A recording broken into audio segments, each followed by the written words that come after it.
This video is to help ensure that the students log out properly at the end of each section of the test. This will ensure that their answers are saved properly and they can pick up where they left off the next day. This will also show you what to do if a student becomes ill or must leave testing in the middle of a section. Please keep in mind that most issues that pop up that would force the student to leave the browser can be fixed by simply having the student log right back in and continue testing.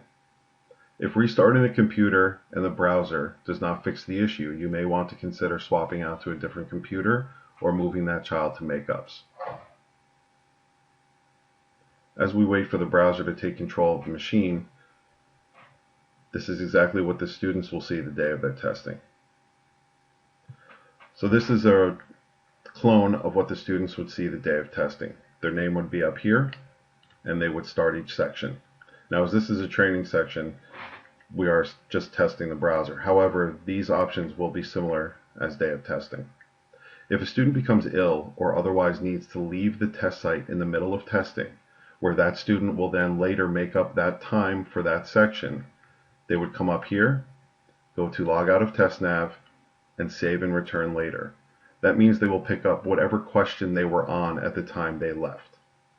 This is for a student who must leave in the middle of testing for whatever reason. If a student has finished their section and you are ending that day's unit, the students would go up to review and they would click on end the current section. They would then have the opportunity to submit their final answers. Now, as this is a training site, this says you have finished the last section of the test.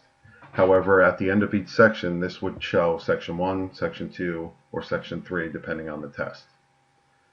This is how students would end each testing day during testing. The only change would be the last day of testing. They would get the last section of the test, submit. There are multiple opportunities to not submit their answers, so it's helpful to be hands-on with the children to make sure they do it properly. Once you hit submit final answers on the last day of testing, the students will then show up as complete and they will be locked out of the system.